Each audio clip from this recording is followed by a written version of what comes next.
we could talk about autographs and remind me of the Tommy Lee Jones autograph story. Okay. All right. I'm a collector. I just have this stuff right.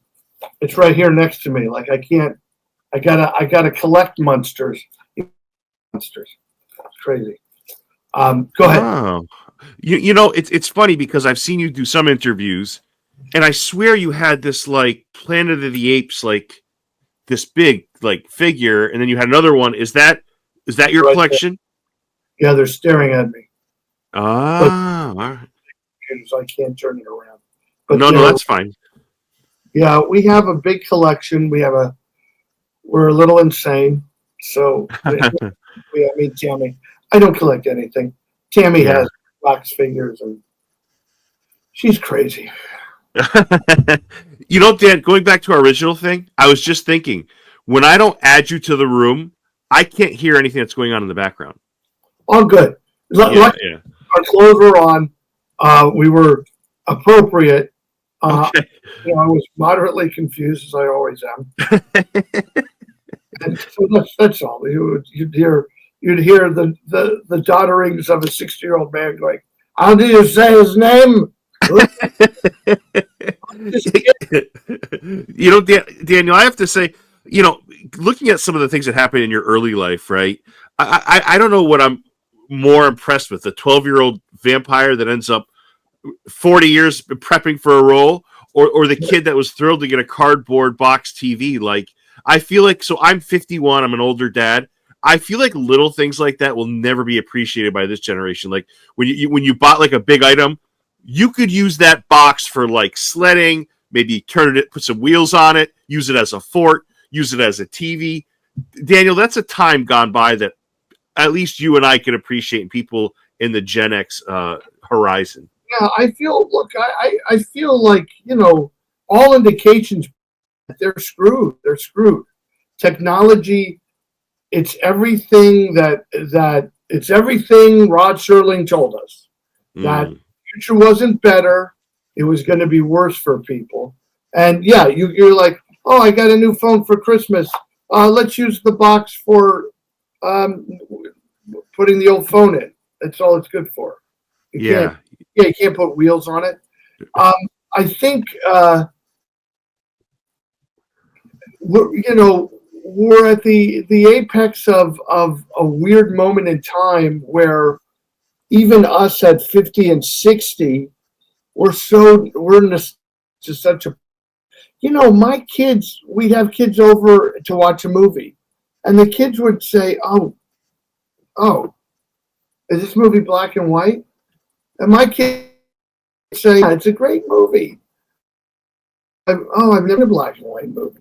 Like, this is 15 years ago only, and they hadn't seen a black and white movie. It's depressing. And some of the greatest movies ever made are black and white. Yeah, for sure. They're not going to know. And when did we become, how come we're the oldsters?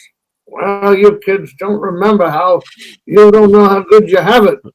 We used to have to look in the TV guide, mark every movie, and then beg to stay up late at night to watch it. Kids now, and I'm equally guilty because I have 2,000 DVDs, and I go up to there, I go, Sound Adventure, and it comes up, I buy it, and now I have it digitally too. Yeah. But things have changed so much. Like, I feel like there's such a plethora of shows out there, Daniel, that's just, it's insane. Like, there's like, when we were growing up, we had the big 3 channels. We would have to arrange, like, there's no pausing to go to the bathroom. We had to do the things old school way. And I feel like even you remember that at Christmas on that night, and by the way, our parents respected it. Yeah. What happened on the day the Grinch was on, you were allowed to watch the Grinch. Yes. Because that was going to be your only chance to see it, and they respected it, and sometimes they watched it with us. Yeah, I know we could go on and on and on about that stuff. It's just, I don't know that the world's better. I certainly, this technology that allows us to have this conversation is great, but if it's the same technology that Mark Zuckerberg uses to pit people against each other, I'm not for it. I'm actually mad about it. Right. No, that's a great point. It's funny because we watch these movies like Back to the Future or The Jetsons, the show. Like every time there's a date that we pass, like we say, oh, 2025, oh my God, we'll have flying cars by then. Or Back to the Future, oh my God, yes, we'll be. Like we've excelled in a lot of ways, Daniel, and we haven't in a lot of ways. Like it's kind of been plodding along the way. So I don't know. Well, That's just we've succeeded. We've succeeded technologically, but not emotionally, and that's the thing that all the futurists could tell. People like Rod Serling or Richard Matheson, or these stories always showed us the future in a terrible, like it's not better, and they were right, and yet advance in the AI advances, and and the people who go like Google AI are like, we made up, maybe smarter than we hope. You screwed it up. You're the end of the world. Anyway. Yeah. No, that's well said. It sounds, Daniel, like you had supportive parents as far as what you wanted to do with your life, moving, as you were growing up. Which to me, just from what I read, because believe me, when I talk to actors, that is not always the case. Like I see things that are like, quit this, get that 9-to-5 job, and it sounds like your parents were kind of all in on what you wanted to do. If I'm correct, you'll never have a better agent than your mother. It's a fact. I tell that to every actor. Stop talking about agents. Might as well just get your mom to call people, because that's how you get stuff done. So you'll never have a better agent than your mother. And my father wasn't, let's say he wasn't on board as early as she was. And he did what fathers. Now, look, can I tell a story? 100%. Yeah, of course. So this speaks right to the point. This is part of my stump speech when I talk to kids. I did a TV interview with a fellow that I respected greatly in Pennsylvania, and after the interview, and we talked about my career and whatnot, he said, we're off the air. He goes, "Oh, Dan, I'm so Dan." I said, "Buddy, what's the matter?" He goes, I'm kind of mad at myself after this interview." He goes, "My daughter was just like you. She was outgoing, and she was effusive, and she had ideas, and she wanted to be an actress. And you know what I said? I said, no. You're going to go to college. You're going to get a real education. You're not going to major in theater." And he said, "And then look at what you've done with yourself. And I feel terrible that I stopped my daughter." And I said, let me help you. And this is a true story. I'm not making this up. I believe you. You did everything you were supposed to do as her father. Your job is to protect her. Right. You did everything you were supposed to do. She should have ignored you. That's what she was supposed to do. So it doesn't fall on your shoulders. It falls on her shoulders. Because if our dreams if our dreams is maybe the wrong word, but if our inner knowledge is so great and it can be dissuaded by one person, then, Dad was probably right. Because if you couldn't say no to Dad, there's a lot of other people you better be able to say no to after that. Right. I'm speaking like, let's say all those women who got stuck in that awful piece of crap, Harvey Weinstein's office bathroom. Yeah. But, and so dads are right that a beautiful girl could end up in that situation. You have children. I have children. I don't want my daughter's heart to be broken. But on the other side, because I had to take the leap to get here, and my daughter's a writer and a director. We've done one movie together called Lucky Louie. Got 1,000 more in her brain. And, there's nothing I would do to stop her from her trajectory. But I will always protect her. And grateful now that she's married to another man who will protect her. Don't write me letters that I said man. She's got someone looking out for her. So you could substitute any other word or sex for the word man, but there's someone else looking out for as much as I am. Yeah, that's really well said. Really, really well said. So I have a few things I want to ask you about, a few projects, and then I definitely want to hop into your newest project, which I really appreciated over the holidays. I thought it was really unique, really fresh, and we're going to get into that in a moment. But speaking of the holidays, I've been dying to ask you this. Like even before, it's so weird because like I've been looking to speak with you for a while, and our the stars aligned, and it's finally happening, and I'm so thrilled. So I was watching on Netflix a while ago, the movies that made us. They were talking about Home Alone, and I think you've been asked this on some occasions, but I have a different audience, so they might have not heard it before. I'd like to address it because at some point I look forward to having an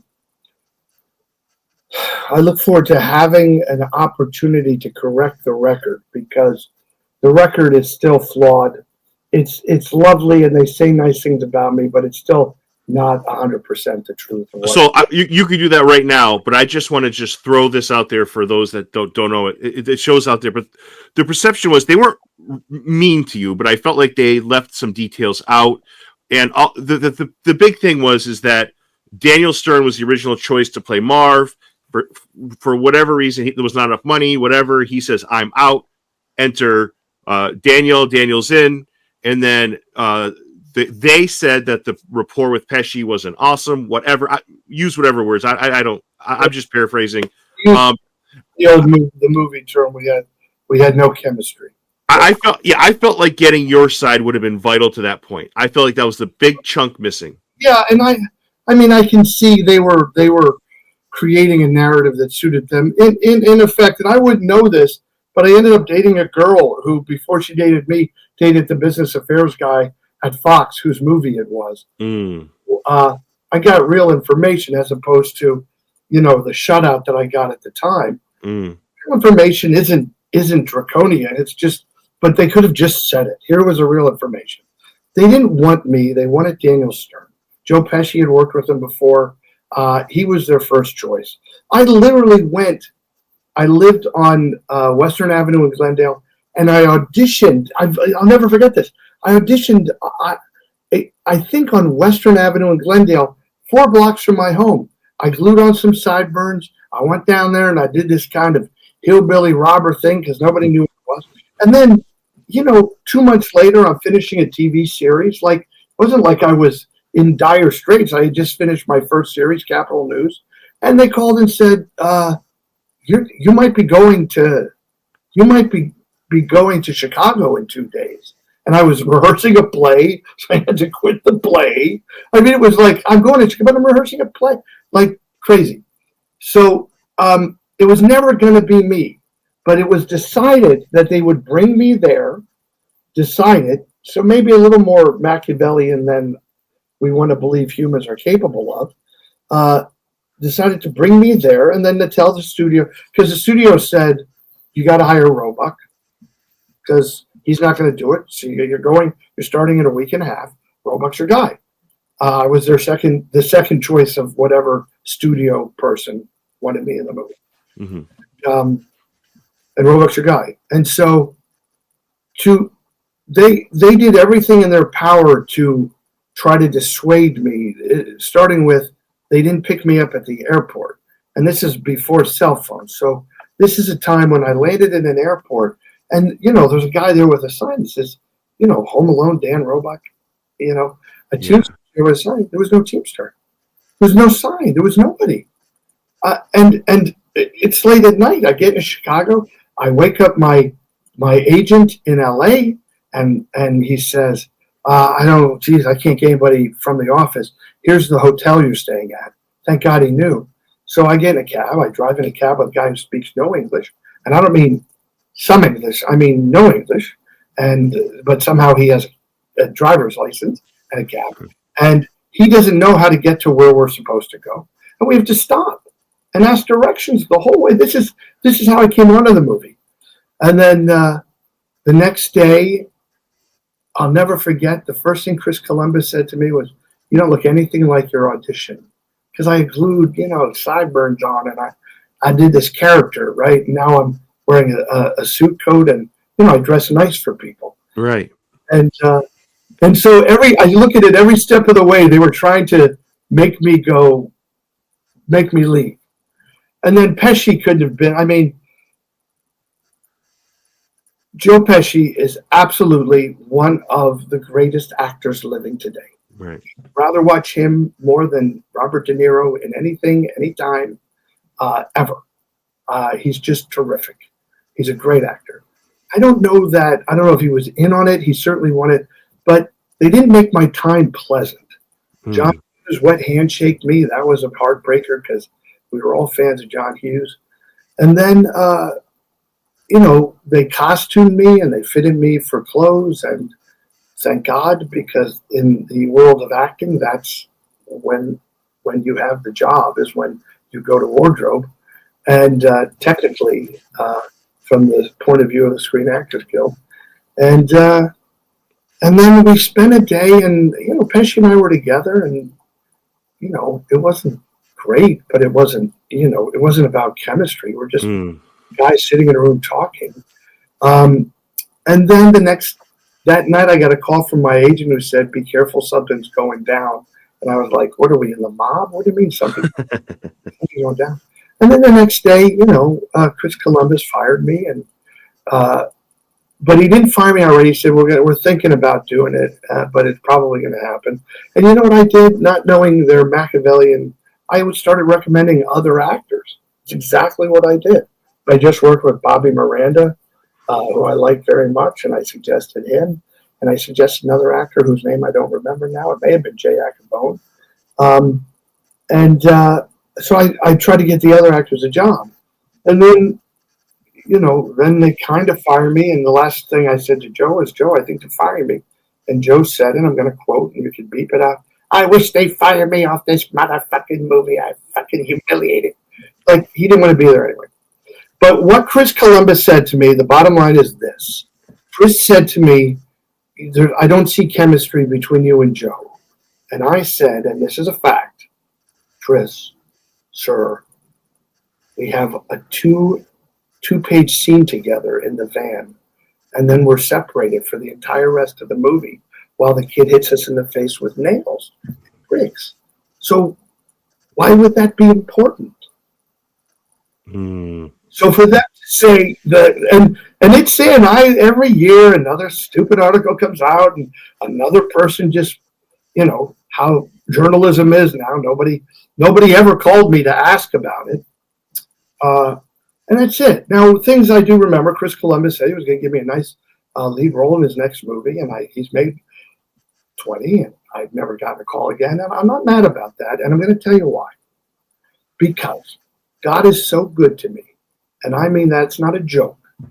So I wasn't at home alone, and it was very hard. One day, I'm in a restaurant, and Bob Hastings, a character actor who was Lieutenant Carpenter on McHale's Navy, and the guy went all the way in the Poseidon Adventure when it turned. And he's in every movie because he was a stalwart of Universal Studios. He's sitting behind me, and he says, "My kids said it's so funny they've already seen it twice." And I was eating breakfast, and my heart sank because it's going to be a hit, and I'm not part of it. Okay. So it was a hit, and good for everybody. And then they did Home Alone 2. So I didn't make any of the money off Home Alone, and I didn't get any residuals, and I didn't make $1 million to be in Home Alone 2. But guess what? I wasn't in Home Alone or Home Alone 2. And my career has climbed continuously since that point because there's a problem with being in a thing and being so well known from it. And all you have to do is look at Daniel Stern's IMDb page, and you'll understand what I'm talking about. His IMDb page, to some extent, had he not had his ongoing friendship with Martin Scorsese. I mean, it's weird what that is. George, the actor, the actor who plays George Costanza, said he couldn't get a job for 15 years after Seinfeld. Yeah, Jason Alexander. Yeah. Great actor. People always on Costanza. So I mean, it really that movie next to you, The Fugitive. in Home Alone. There's no way I would have been in The Fugitive. I would have been excused out of the first. Now he's Mark from Home Alone. So in this book I'm writing for actors, when I talk about this, I say, the fact is, my life is better because I wasn't in Home Alone. And how nice would that have been if they let me say that in the TV show? Yeah, you deserved a say in that, and that's what when I was watching, and I'll bring it up because I want to make you feel, clearly you don't, No, God is good. Yeah. What else happens? Okay, I've got the Home Alone money. Yeah. All right, now maybe I'm playing in the Hollywood, so now I'm in The Rustler in the movie with Jack Palance. Maybe that would have been my next movie, like Daniel Stern, right? So now you're making $500,000 million a movie or whatever, and then when someone says we don't have that, we only have $100,000 for the guy, and his agent says he only works for $500,000. Well, that's where you can see Mr. Stern's career altering. Yeah, he wasn't available to work like I've always worked. If you're nice enough to offer me a part and it's not disgusting, I'll generally take it because I had 2 kids to put through Catholic school and college. So I thought the whole Mishigosh was sad. I thought it was sad that they let me believe that it was my fault when they knew all along that it was never going to be me, and that disappointed me. By all accounts from everybody. And Joe Pesci could have just said to me as I was leaving, Danny, come here. It's got nothing to do with you. This is what's going on.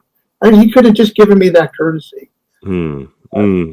So, yeah. So I'm glad you asked about it, and I'm glad we discussed it. Yeah. And, it's unfortunate that it's just unfortunate. But where I was going with, say I had more money, I may have had a different wife. Now I have a different wife. Maybe I don't have the kids I have. I like the kids I have. I have the perfect kids. Maybe that wouldn't have led me to the wife I have now. I like the wife I have now. She's the perfect wife. So everything changes when one thing changes. Thank God I wasn't in Home Alone. Yeah, that's the ripple effect. That's the ripple effect for sure. And I'll say this, and I won't say what, but I had a correspondence about a week ago. We exchanged 3 or 4 messages. Daniel Stern and I exchanged messages. Let's just say the communications you and I are having are much kinder, and you are much more of down to earth, grounded, kind. I wasn't getting the same vibes on the other side, so I just wanted to say that. And I'm not trying to shit on Daniel Stern, but I'm just going to say that. Never, because Daniel Stern's a great actor. Yes. Never. The point I'm making is a point that people have to hear. God's plan for us has so little to do with us.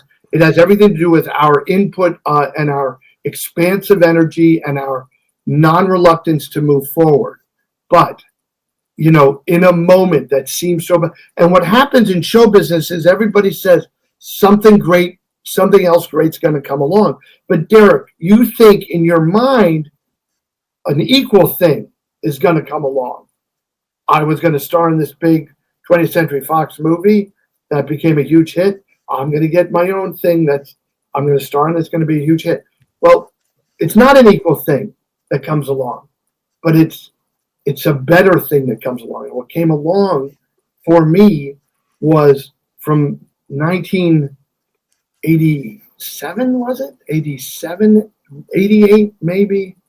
88, 89, whenever that was till now, I've had 300 chances to show the range and the gifts that I had. And had I been home alone, I would have had 7. No, that's really well said, and you knocked it out. And thank you for letting me ask you about that. I appreciate it. So the other thing I've been dying to ask you was, you're in Halloween 2, The Lords of Salem, The Munsters. How does your rapport start with Rob Zombie? Because I feel like he goes to a circle of actors, and many directors do, people that they trust. How do you? I have actors in every movie. What am I, an idiot? They'll come. They'll know their lines. They'll let me boss them around a little. They'll push back because they're all talented people. So I love How I Met Rob Zombie. So Rob Zombie, there was a store called Kitcraft in the Valley. You could go there that you put together of monsters, and having little versions of monsters made me happy. So we go in there with my dear friend John Gilbert, who's a Creature from the Black Lagoon expert. I don't know if you could see that life-size. Oh creature. My God! You have a lot of those lives. Those are so cool. When John Gilbert and I, our friend John Fasano, we decided if we only had a life-size creature from the Black Lagoon, then we'd be happy. Because my children, my family, my wife, my faith, none of that evidently was good enough. Anyway, with Johnny Gilbert, the Arizona Gill Man, and Rob Zombie walks in, who I'm church-going man. I don't know who Rob Zombie is. I listen to show tunes and classical music. And my friend goes, "Oh, Mr. Zombie, what a pleasure to meet you." And I say, "What'd you just call this guy?" "That's Rob Zombie." So we meet. That's how I meet him. My friend sells him something. He beats him out of $60 cash right there on the spot. I've never seen anything like it. And then a year or two, I'm with my great friend, and it's someone I miss terribly, Kevin Burns. Go to the premiere of Elvira's Hidden Hills, or Elvira's, whatever it was.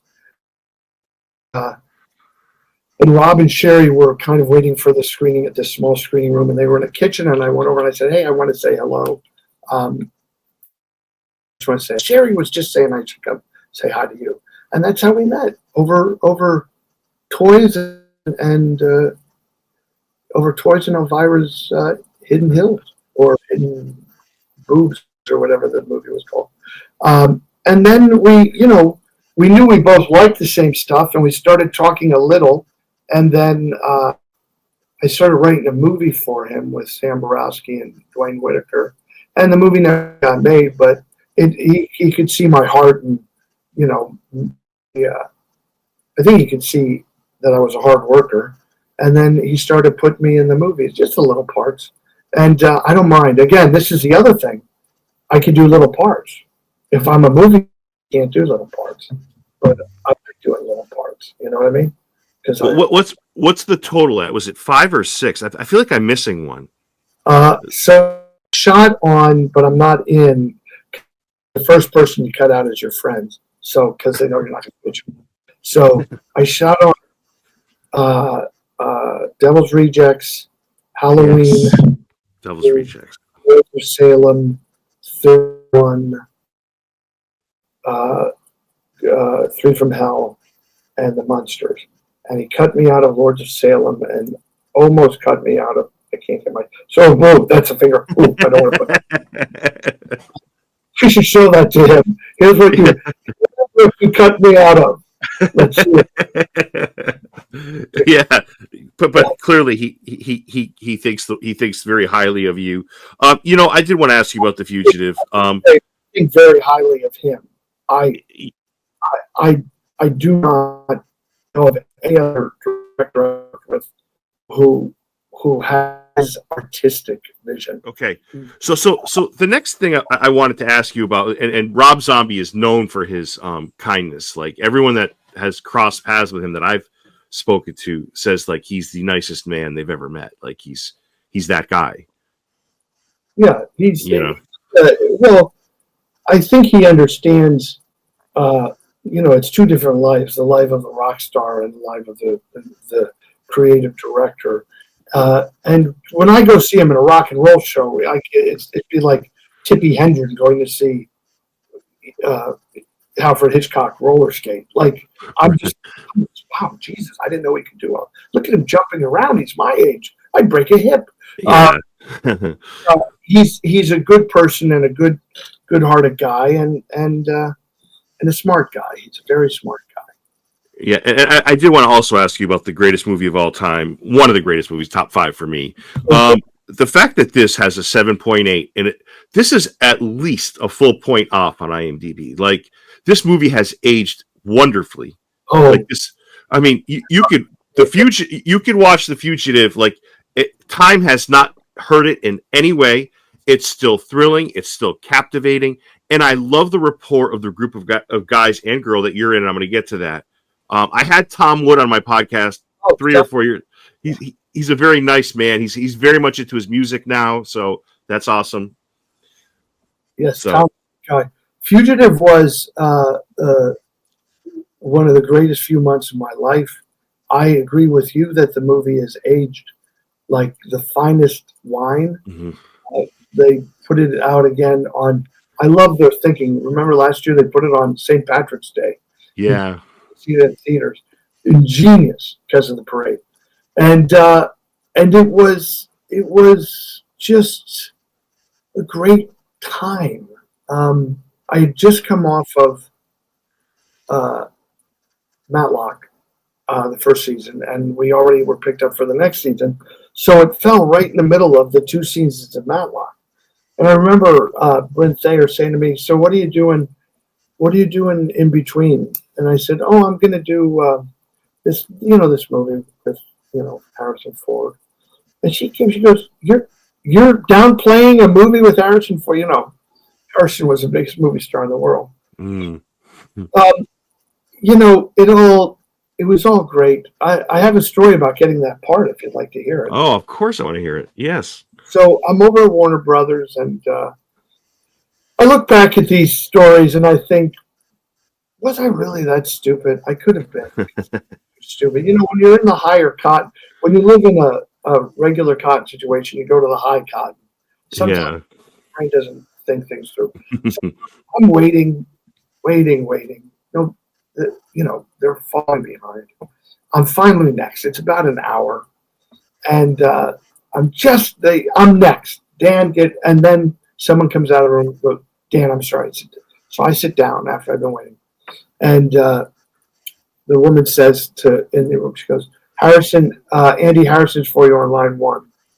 So I see Andy Davis come out of the room he's in, go into another room, close the door, gets on the phone. So then it's another 10, 20, 30 minutes, hour and a half now. And I'm thinking, I'm going to just leave. This is ridiculous. But what I'm saying is, and leave and go where? Go where in my life?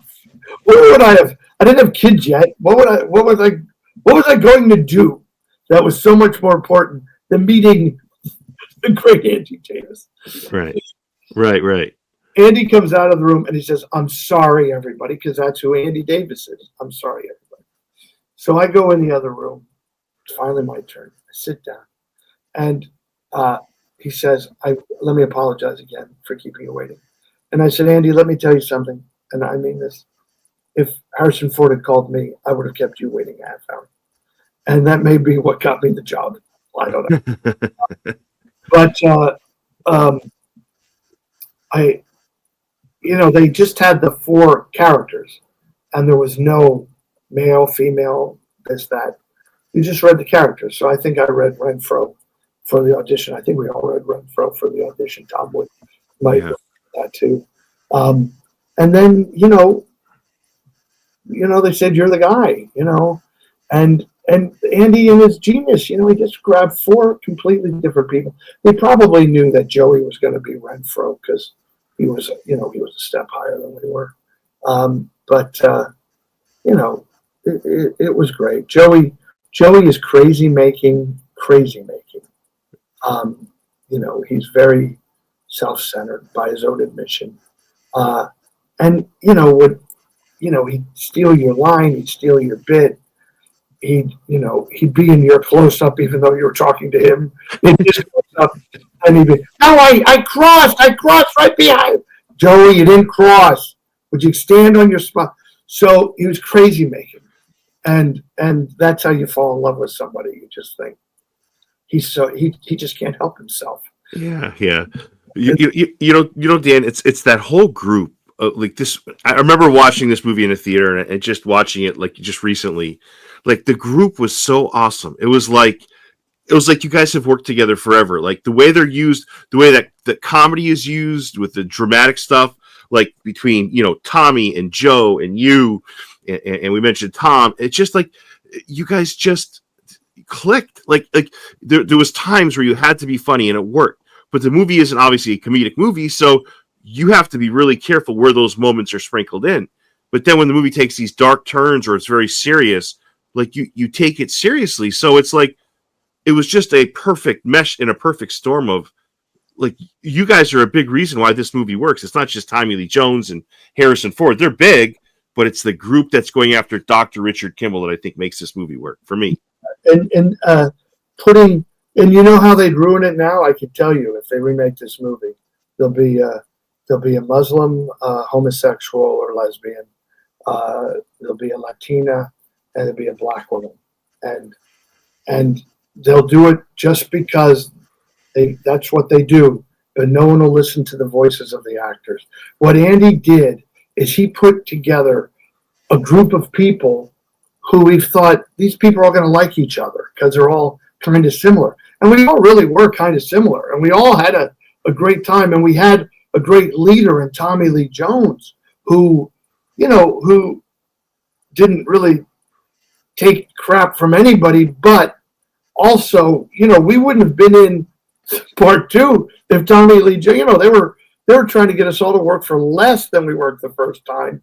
And everybody's agent was like, come on. It's called U.S. Marshals.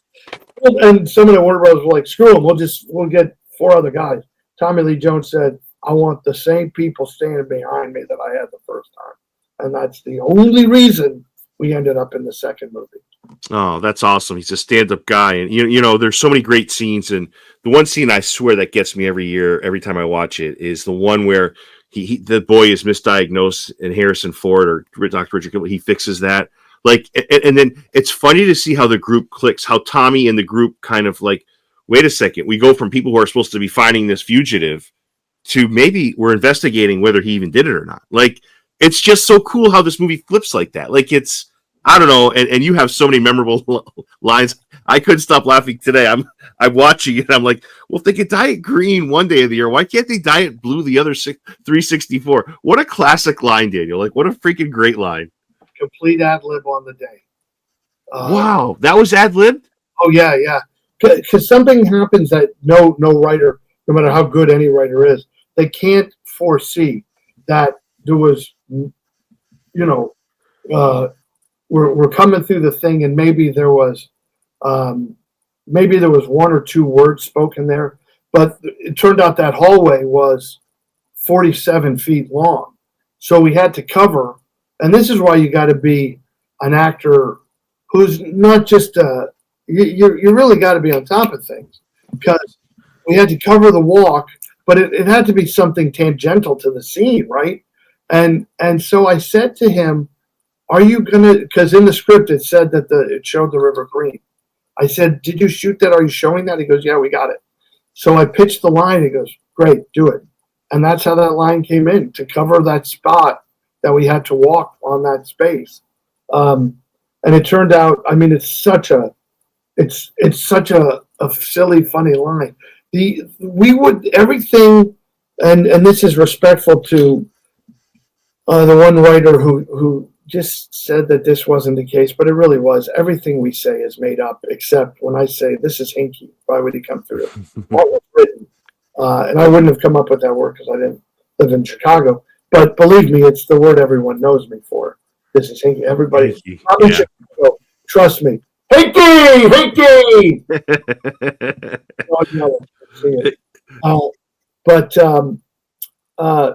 Yeah, it was what we would do is we would create the banter, and this was because of Tommy Lee Jones' leadership, and then we'd memorialize it, and they'd write it up, and then we'd perform it. And so, that's kind of how that stuff worked. The big dog, all that stuff was just kind of, he did a Casey Jones, he did a Peter Pan. I don't think any of that stuff's in the script. All the stuff at the train track. Oh, the Peter Pan line is fantastic. Peter Pan, right off that. It's so funny. Like, can you imagine Tommy Lee Jones as a little boy? Mama, I love Peter Pan.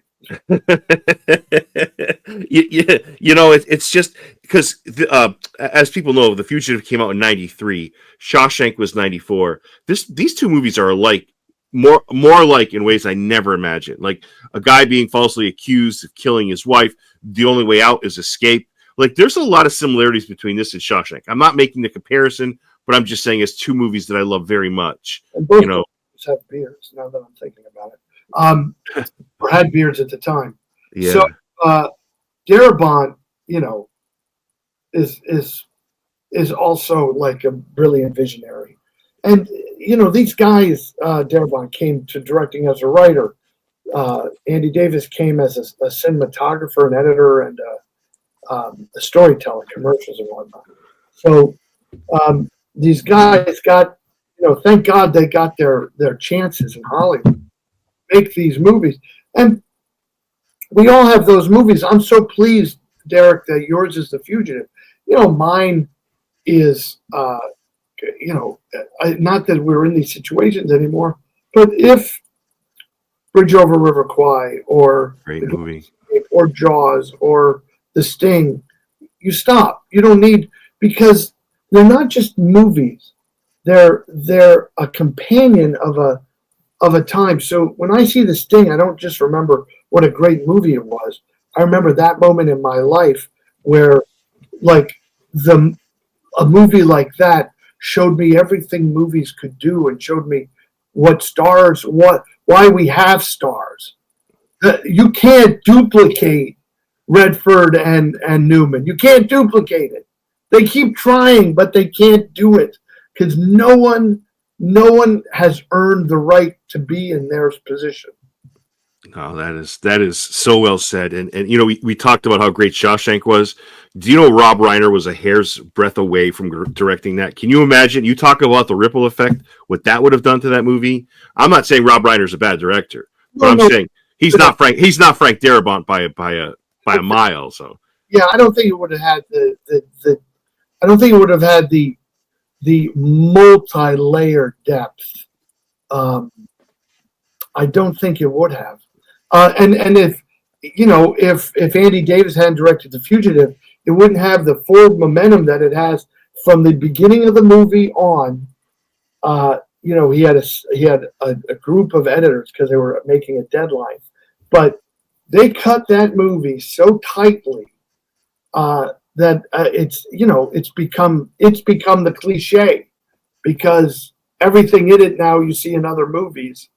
And then we did the sequel, and I think it got too cutesy. They got too far away from. I guess they didn't want to do a man accused of a murder he didn't commit, so they turned it into.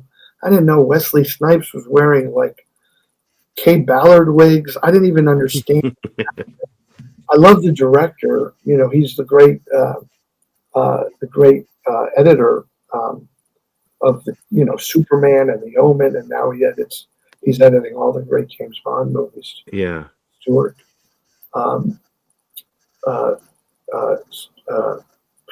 Senior moment. Stewart. Him. Okay. Yeah.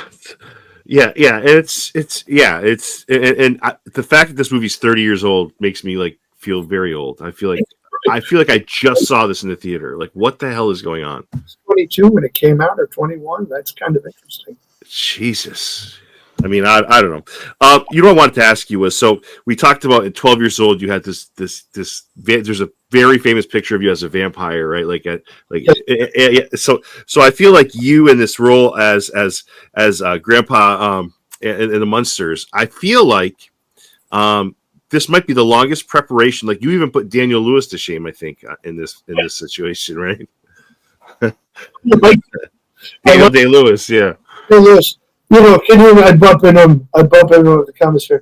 So, DDL, what did you do? 2 years on Lincoln? 2 years? 2 years. And the best you can come up with is, I'm Abraham Lincoln. I put 46 years in the Grandpa Munster, and that's why it's brilliant. That is true. Did you ever get a chance to meet Al Lewis? Oh, many times, yes. Really? Oh, wow. Very fortunate. Not only did I meet and knew Al Lewis and his lovely wife, Karen, I worked with Fred Gwynn. And I met Yvonne DiCarlo. I count Butch Patrick as one of my dearest friends. The list goes on and on. nobody was, when they said, the evil of the internet, Rob Zombie, look, these actors, he only hires his friends. There's better actors to play Grandpa Munster. And I was like, who's better to play Grandpa Munster than me? Like, who deserves it more than me? Right. No. You are right. I have been prepping. Do you have that picture? I had it. I was looking at it earlier. It was, I feel bad that I. No. We can put it, if I can. There's the infamous update that makes it impossible to find anything on your. Oh, you can't find your pictures anymore because I don't know what they did. Is this it? Yeah, that's it. I would show, but they can't really see it, I guess. Do you see it now or no? Am I too close? Sure. Yeah. Turn it to your right. My right? No, my left. No, you're right. It's too bright. Hold on. My right. They can look it up. Yeah. Is this it? There you go. Yeah. Is that it? That's me. Yeah. Wow. I'm a clown in a circus.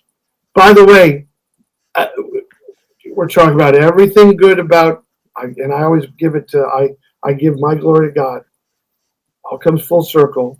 That character that I played, I was a clown in a circus, and the character, then I did magic shows, so I had to name the character, and so I named it The Count. And when Rob Zombie said, there's no Eddie Munster in the script, so when I send you the script, the character is The Count. Oh, that's awesome. That's awesome. I mean, and on the screen is what you look like in black and white. Boy, was that the visual on that, and this movie visually is like stunning. Like it's beautiful to look at. Yeah, Rob did a great job with this movie. Yeah, and you know what it's done that's amazing is it brought young people to the Munsters. So what how did I start tell this story? You can't get a young person to watch a black and white thing. Well, our color movie got them to watch the Munsters in black and white. Yeah. I totally agree with that. I totally agree with that. And it's, I don't want to say pressure, but do you feel the magnitude of this role? Because this is a huge role, right? I mean, you know what I can't get over, and I don't want to get the fact that the Munsters was only 2 seasons, and I'm like, well, then I look more into it, but it's like 70 episodes. Like, so it's weird because I'm like, you'll never hear that today in a show. You talk about our day when we were younger versus today, Daniel. The 2 seasons at 70 episodes. I mean, that's unfathomable. Adam's Family got 2 seasons, and like here, what do I got next to me here? Let me just see. So I wasn't the, so the Munsters was off. Then they did the Munsters. What's that? So then they did the Munsters Revenge, a TV movie in the 80s. Mm-hmm. Where, the Munsters look like this. There's nice. So 20 some years after they did it the first time. And then then they did the Munsters Today with Lee Merriweather and John Schuck. And then they did a TV movie called The Munsters Return. And then they did a Christmas movie called The Munster Scary Christmas. And then we did our movie. So we weren't the next people to play these characters. We were the 4th people to play them after they themselves recreated the roles. Right. So, I did have the pressure, but it was easier for me because my character in the Munsters was like the guy in TV, similar even in age. And their characters had to grow into those characters on TV. Sherry was playing Lily at 19 or 20 and right. Born in the movie, Jeff. So Jeff had to kind of, so I could kind of, I had the blessing of being like, and Al's from the Bronx and I'm from Pennsylvania, and that's about 75 miles in between. He was 6'1", I'm 6'1". He weighed, at the time he did the Munsters, probably 210 pounds or 190 pounds. When I did the Munsters, I weighed about 220 pounds. And, we're both, I put his coat on at one point, his jacket, and my chest was a little bigger, but they all think he was small. He was 6 foot wide. He's huge, almost 6'2". Wow. But when you watch the movie the next time, you'll note that every time I'm in a scene, I stick my feet out like this, so that he did that all the time. He stood with his feet in whatever position that is in ballet. Someone can write it in. And it pulled his back up and his butt together. And and it was from there that I could be him, because once your shoulders are back, you get to Lewis. Yeah. That's very good. That is very good. You know what else is very good, underrated in your filmography is Terrifier 3, that end scene. Oh my God. Like the way you played that, Dan, it's out of this world. So I have to ask you, I've been dying to ask you this. The way you treat him, the way you treat Art is crazy. Like it's unbelievable. Like you never like the Clint Clint Clint Howard, who like is so awesome in everything he does. He just sneaks in. He's fabulous. You know. Yes, he's like a thief in the night. He comes in and steals your scene while you're doing all this stuff and you're thinking about it. He goes, "I have a chimney," and you're like, "Fuck, he's gonna." So Art comes walking in, right, covered in blood, and like you look at Clint, and you're like, listen, like he's like Elvis, gets the full experience, like, and the way you said, I couldn't stop laughing. The way you said hello. Yeah, you talk about picking up on the little things. The way you say hello to this horrific, like spirit entity killer, whatever you want to say, I just thought it was like a sweet moment, maybe one of the sweetest moments in a horror movie ever. Well, so let's credit that to Damien, who's a very smart director. In conception, when we first spoke about it, my pitch was, if he's a jerk Santa Claus, that's how he'd be played in any other movie. And that's how another actor would choose to play him. Fuck you, go to hell. Yeah. But so 2 things in my life led me, 3 things actually. The first is I was a clown. The second thing is I did play Santa Claus for a week in a mall when I was writing during the time I was on Matlock. I was writing a Santa movie about a guy who had to take that job at a mall. And so I took that job and spent a week doing that. And the last thing was when my sister and brother-in-law renewed their vows in Vegas 20 years ago now, all of us dressed as Elvis. That's what they wanted. My father, me, our children, their children, my children. We all the boys in the wedding, we all dressed as Elvis. So we're in the hotel. We're walking through the hotel in Vegas, and oh my God, people like you've never seen it because there's 30 Elvises, and some of them are 5 years old walking through a casino. And Ever, can we get Elvis? Can we get a picture of Elvis? And you go, yeah, man, come on, bring it in here. Let's go, buddy. Yeah, look at your blue suede shoes. So I learned something that day that I knew that you obviously know when you're dressed as Santa. When you're dressed as Santa, you're Santa Claus. When you're dressed as Elvis, you're Elvis. You don't go, no, man, I don't have any time. No, we're in a hurry. No, we're going for a wedding. No, man, you're Elvis. Elvis would have posed for that picture, man. So you got to pose for the picture. So I kind of pitched that backstory to him. And you can hear it a little in the background when I'm talking about when I played Elvis in Laughlin. Yeah.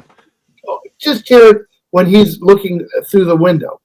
And my pitch was, and Damien put it into the script, was if he's nice to him, if he's, and I say that we're in the clowny, we're in the same business, because a clown is adjacent. A guy who plays a clown is a guy adjacent to a Santa Claus. Yeah. It's the exact same, kind of commitment to the performance. And so nobody was better positioned than me to understand that. And so in making him nice and doing everything he could, and because he saw him as another hail fellow well met, right? He sees him as you're an entertainer, I'm an entertainer. You make people happy, I make people happy. Like he's drawing all these conclusions, not knowing that it's a demonic force in the form of a cloud, or whatever Damien's brilliant thing Damien's setting up. Right. But it sounds like you're kind of right on that. Yeah, so I loved it, and it has been the feedback has been 100% unanimous that was the way to go, because when he's really confronted, and then he led me all the stuff about I'm not really Santa Claus, I have a family. That was an additional ad that he let me put in, because I felt, the hardest thing to do isn't like getting hit with an axe or frozen to death or shot, or it's the moment that you realize you might be dead. Interesting, as an actor, they'll never teach you. And I did a CSI in New York where I had to hear that the boy I raised as my son, my nephew I raised him as my son, was dead.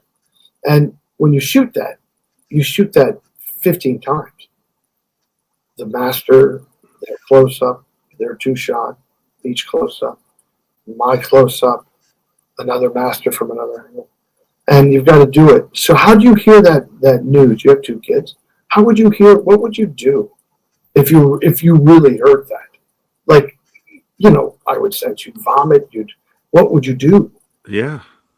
So it's like, how do you make that moment real? It's very hard. So if you are in a situation where you're going to die, you're going to negotiate right till the end. And you're going to use whatever ammunition you have. And in the end, the only ammunition he had left was, I'm a grandfather. You wouldn't kill a grandfather, but he would, unfortunately. Yeah. No, that's a really great. That's a really great. And I just, that scene though, it was just the hit, because people know who this guy Art is, and the way you handled it was so unlike. I was not expecting that. I was not. And it's like one of these little glimpses of like a really true comedic moment in a terrifying movie. Like I loved it, and it was all because of you. So thank. Well, I know others were involved, but you gave me all the credit. I not only do I, he's another visionary guy. I mean, who could have done what he did with this character? Yeah, he deserves. I can't stress it enough. It couldn't have happened to a nicer guy. Yeah, and I want to end with Saint Nick of Bethlehem, which is ironic because that is your birthplace, which I thought was different. But the other thing I want to say very quickly before Bethlehem, I always thought they meant me. No, this is interesting. There's another story. That's a joke. Don't write letters, please. Okay. I have to say, I grew up with the understanding that Matlock and Murder, She Wrote were for elderly people. That could be less true. Could be less true. Especially, I'm going to tell you, I have started watching those shows like years ago. I am in love with Matlock, and I am in love with Murder, She Wrote. They are great. That is, and I'm not being sarcastic or trying to be funny. That is great storytelling. Yeah, they had look. We had the best. They did, and so did we. We had the best writers of that kind of procedural stuff. Because Matlock, why Andy wanted me on the show was because he wanted it to be funnier, and he knew that I could play a character that they could kind of make fun of all the time. Because that's what he. Historically, that's how we found Jim Neighbors. Historically, that's how we found the guy who played Howard Sprigg. Historically, he would, or Howard Sprigg. He would find these guys somewhere, and he would be like, "I'm going to put you on my show," because it would plus the show. No, Matlock is great. What I love is when people are, what I love about Matlock, Dan, it's a show you go, there's no violence, and I always go, there is a murder.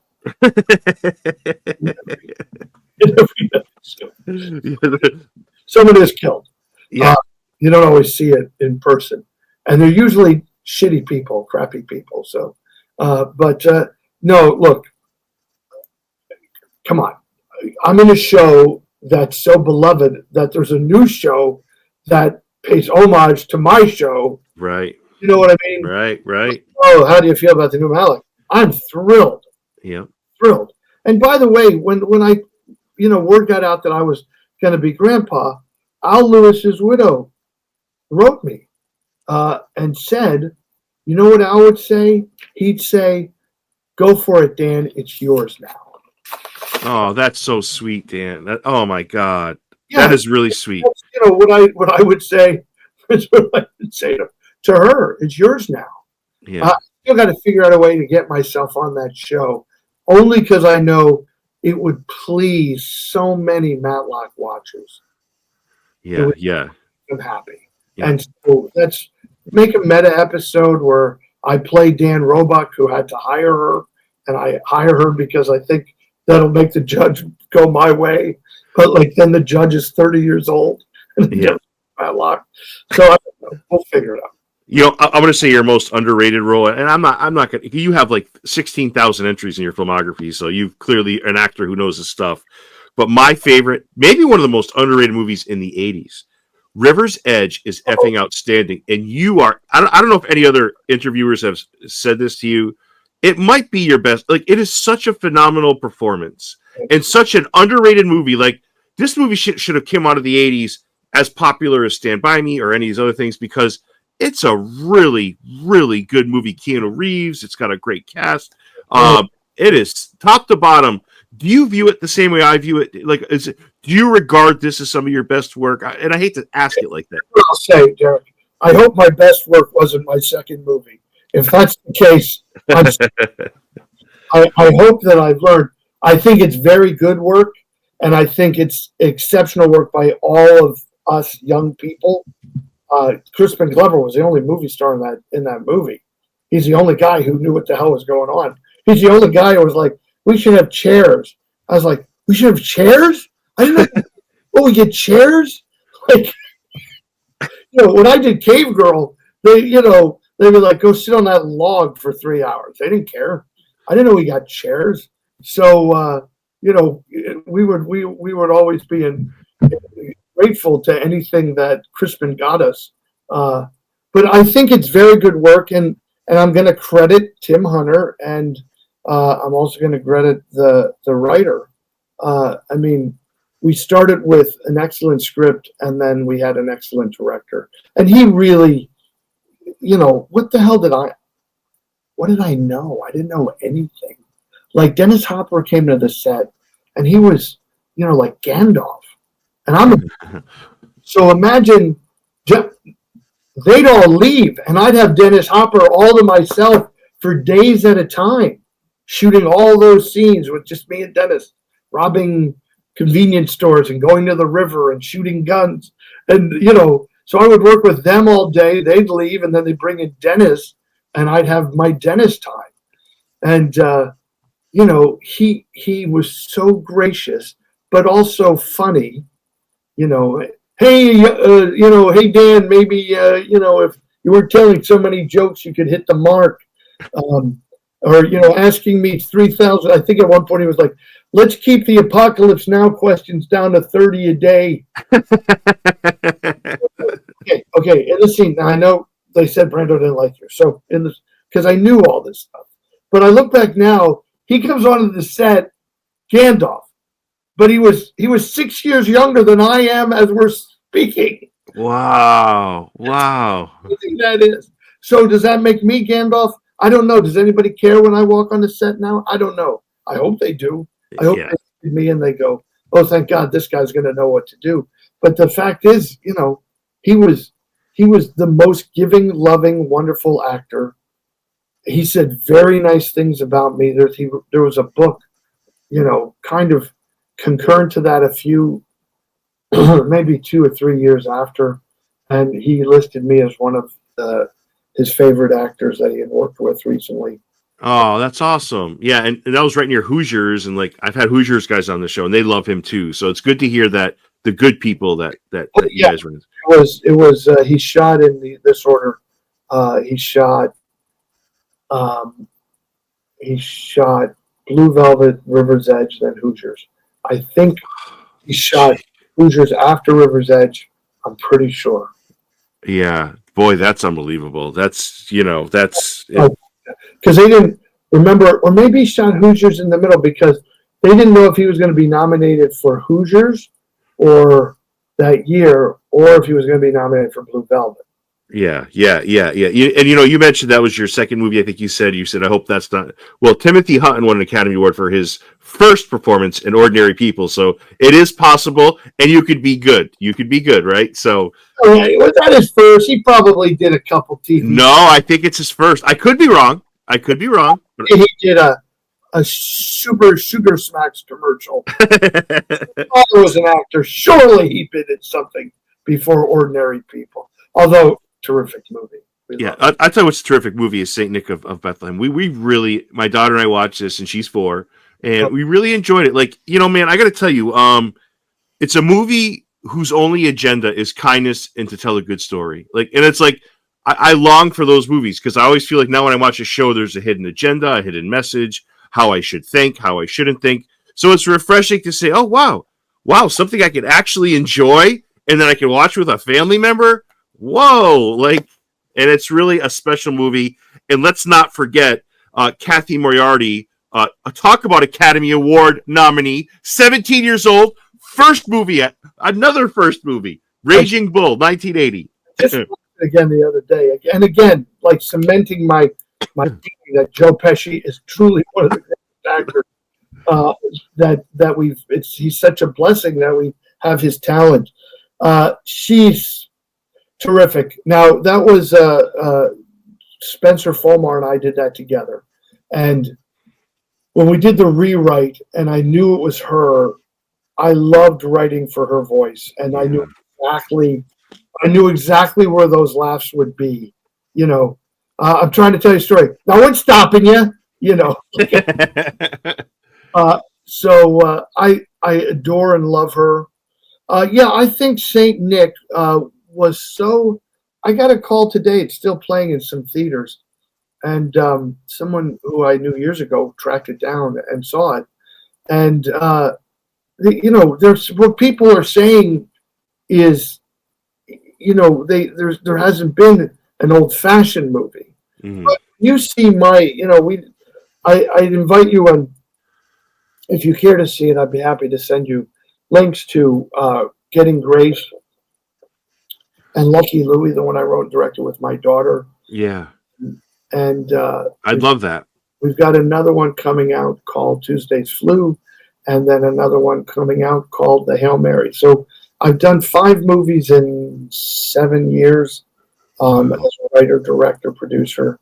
And they're all old-fashioned movies. And they're the kind of movies they're designed for you, Derek, to, as your kids get older, for you to be able to sit and watch with your family, just like we always did. And now we know the motivations of Hollywood. We know they're single-handedly doing what they can to destroy the American family. And I'm not, I take no political side, but I do take umbrage to entertainment being hijacked for political purposes. I don't care if it's, if it's Nazi propaganda or any other kind of propaganda. Like, I think if beyond anything, we have to protect the American family because we are the bulwark. We are the foundation of this country. And I'm talking father to father, man to man. And I don't care if you're man and man and woman. I don't care what it is. The family has to be strong so that our kids can be true leaders in the next generation.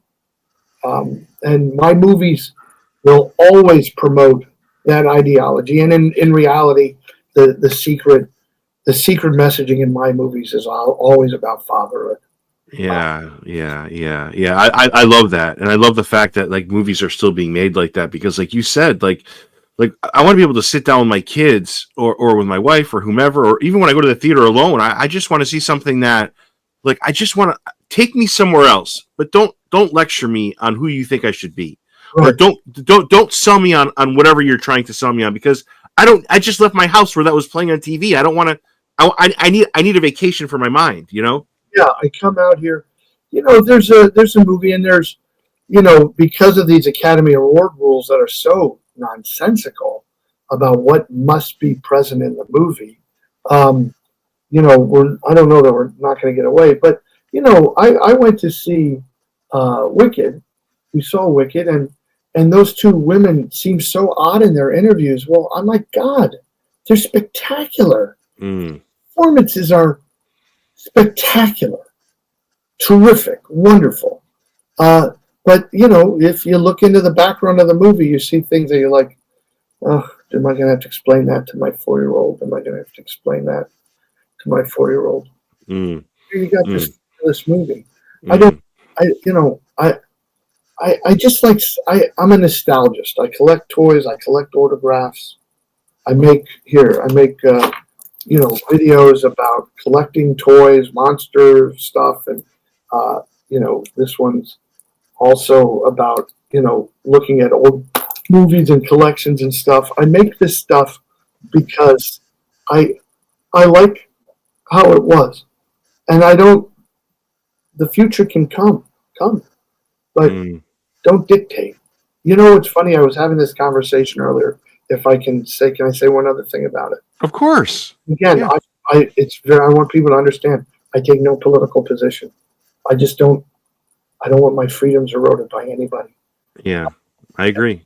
What's funny is, this kind of open concept, utopian ideology, this one world order.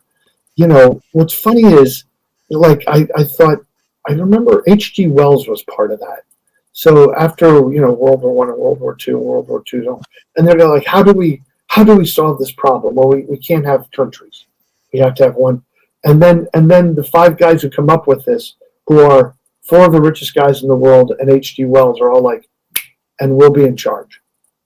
So what always happens, they always want some new world order, but they're going to be in charge.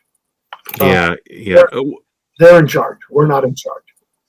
Dan, not to change the subject, but how you mentioned this earlier. What's the scope of your collecting? Like I collect vintage Star Wars. Is that part of your ballpark?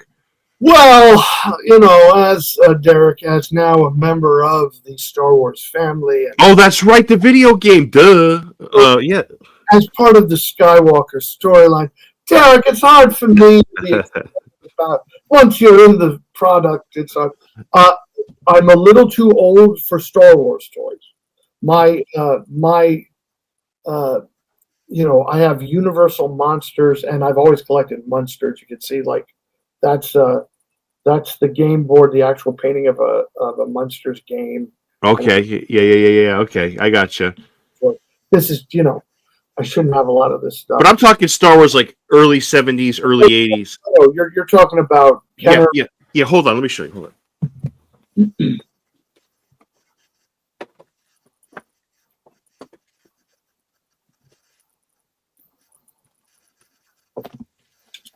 So this is one of the original C-3POs. This is one of the original.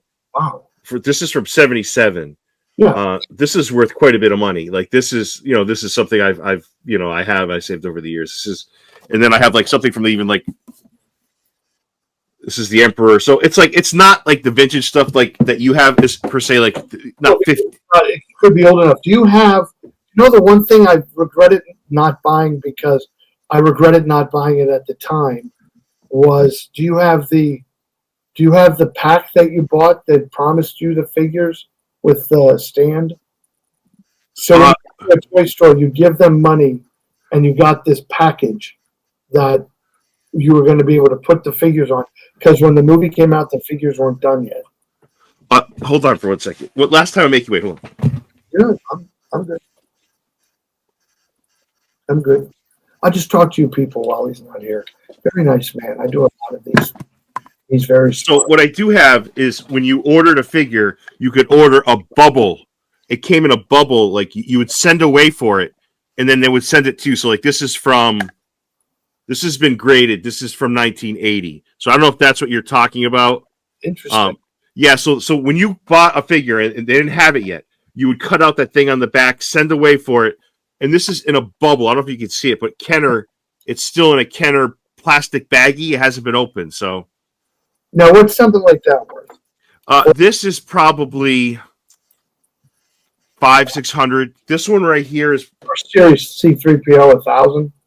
This one probably, depending on how they grade it, 2, 3, 4, maybe. But yeah, I haven't been able to, like, once I had kids, I slowed down a lot, but I don't want to stop it, you know. You gotta look. Your kids, you got nice kids, but you're who you are. Yeah. I Yeah. had a former wife who didn't really comprehend it, and I have a current wife who completely comprehends it. Oh, that's great. So Yeah.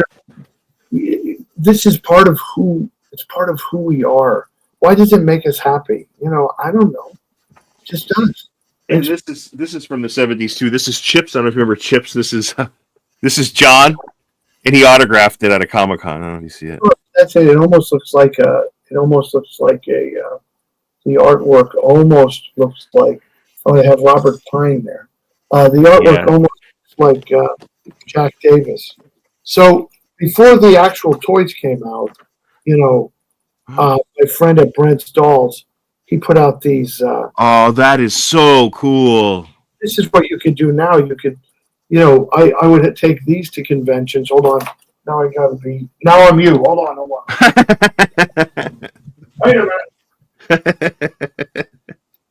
So, excuse my butt. So, imagine in a world where I collect stuff like this, this amazing, this toy from 1965. It's as old as I am, and some kid worked on it and did it, and you use the feather. Now, where do you get that? Something like that, Dan? That's old. Or at toy shows. I go to a lot of toy shows. Yeah. But this one, it's still got the color, the stuff. That's a lot for 65. Jeez. No, not 65. No. 1965. Like, usually sets that are that old are missing a lot of things. That seems like it's pretty intact. And Butch Patrick actually signed it. Wow. I buy this stuff and have for the last 40 years. So imagine when one day here, hold on, when one day there's this exists. Oh my God, that is so cool. So, now I've gone from collecting to being. Yeah. This, and it's such a great neck. Oh, that is so cool. That is so dead on. Yeah, no, it looks exactly like me in the make. I mean, it's dead on. Friend Dan Horn was hired to paint the box art. Like, it gets better and better. So this is how good. Look, would this exist if I wasn't home alone? No, I get it. Well, what's your most valuable piece? What's your most valuable piece? Are you willing to wait a second? Oh, of course, I'll wait. All right, hold on. All right. Wait, you don't know what to get, do you? Yeah. Oh, we'll see if to be very careful. Yes. I don't know if you're gonna have to work your way in there. Be careful. This is a good test. This is a test to see if Mrs. Roebuck, like this is like the dating game. Let's see if she will come up with my most valued toy. Do you do a lot of Comic-Cons, Dan? You're back. She almost. Do you do a lot of Comic-Cons? I do some. I'd like to do more Comic-Cons. Say, if anybody who does Comic-Con, because I do horror shows, but they can track me down. Yeah, we got some good ones on the East Coast. We got Rhode Island. We got Boston. Yeah. They're really good. To a Rhode Island guy the other day. So yeah, he was talking about the October show. Yeah. But I'm such a lucky actor that I've. Imagine this: like if you go, what universes have I been in? I've been in Star Wars, Star Trek, Universal Monsters, DC, Marvel, Phantasm. Wow! Yeah. Oh God, she did it. Well, I guess we're going to stay married. Thank you. And she knew what to get without you saying it too. There's only one in the entire world. It's my Herman Munster doll signed by Fred Gwynne. Oh my God! How great is that? When I handed this to him, he said, "Where the F did you get that?" And I said, it's mine. I've had it. You have this effing doll. And then he told me everything it said. He remembered everything it said.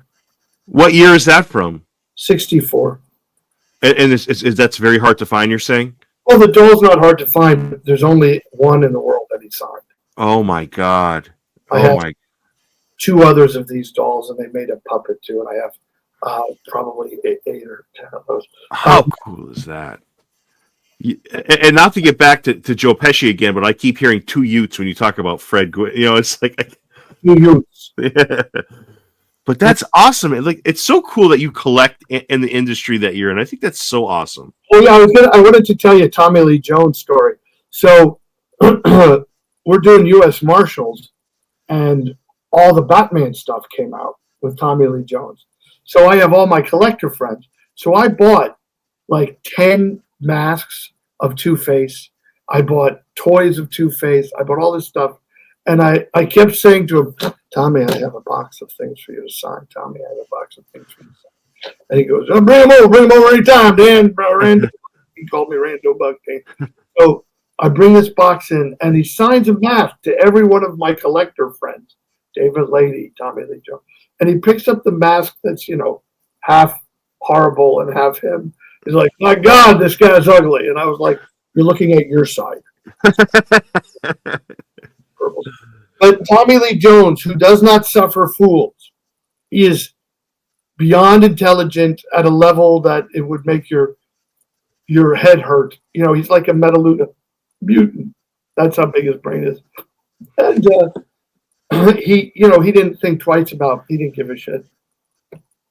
One day we're walking in Manhattan from our trailers to the set, and some guy stops him with these like 36 by 24 amazing like shots of him as Two-Face, right?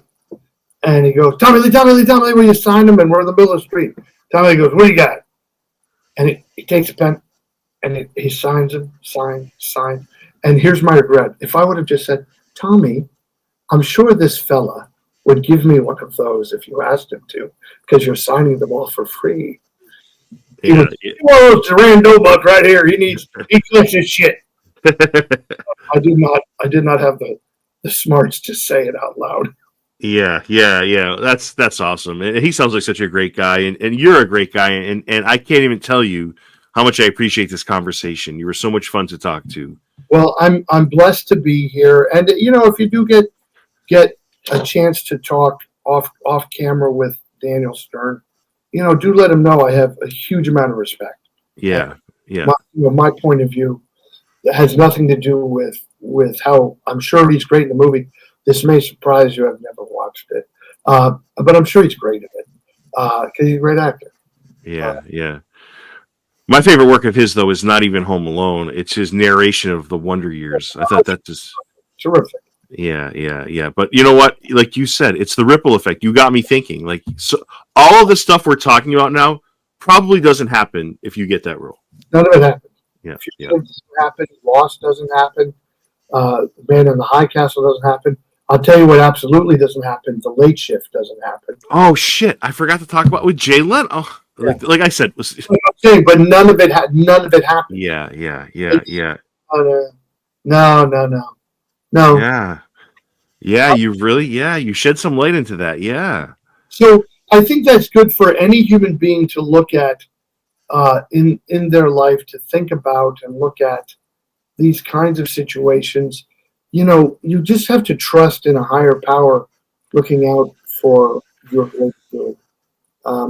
And sometimes life is shitty. Believe me, it was, in those moments it was hard, and you wish that you had the common sense of objectivity or a high angle view of the situation. But I do now, and that's why I've been writing this book called The Audition is the Job and Other Truths That I've Learned in the Land of Make-Believe. Because, you know what did come out of that Home Alone? I went to an audition 5 blocks from my house, and I learned the lines, and I created a character so believably that I became the second choice to an established Hollywood actor, right? I became the second choice. So then they kind of used me and manipulated their situation, using me as the scapegoat, fine. But what I got out of it was they had to pay me because I went to wardrobe, and they tried not to pay me. And that's what was really breaking the heart of the guy who was the working, in business affairs, because he knew they were screwing me and they were trying to not pay me. So the deal we made was I wouldn't work in the entire time Home Alone was being shot, which was 2.5 months. And then I could work that they would let me know the day that filming wrapped, and only then would they pay me my money. So that's what we did. They told me the date, true story. The next day I went out and got a job, which is what I do. I get a job, and I took all the money they gave me and I put it on a down payment of my first house, all of it. So because of them, I was home alone. That's great. So you see what I mean? Like, everything about it worked out for me. In the moment, I wouldn't have been able to see that. But that's why I'm writing this book with these. Every time I have been let go or fired from a show, it's made my life better. Yeah. And Home Alone is one, every actor suffers that 5 or 6 times. And I've done it to other actors myself. Yeah. Cast plays and then send 100%. 100% happens. Yeah. It had to kill them to pay you because that movie was hurting financially with budget issues. Like, so. Yeah, it killed them to pay me. But what I wish that we would have gone, plus I get, half of Daniel Stern's percentage. Wouldn't that have been funny if they had for the rest of their lives? Yes. This story has been fun to tell. Yes.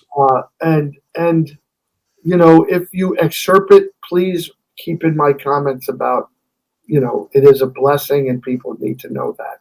They should not get mired in a moment. They should think forward to what great things could happen. Yeah. I'm going to clip that moment and I'm going to clip what you just said. And I'm going to put that together within a few days and I'm going to put it up on TikTok and everywhere. So yeah, I really appreciate you being so honest. And this whole interview was just very lovely, Dan. And I really appreciate your time. God bless you and your listeners, your followers. And please send them to follow me on Facebook and Instagram, Mr. Daniel Roebuck on Instagram. Facebook, you'll know it's me by the blue check mark. And if you want to look into helping us make movies through my not-for-profit, go to achannelofpeace.org, achannelofpeace.org, and you'll see the good work we're doing. Dan, thank you so much for this and have a wonderful new year. And tell Tammy, thank you so much. Thank you. God bless. Bye-bye.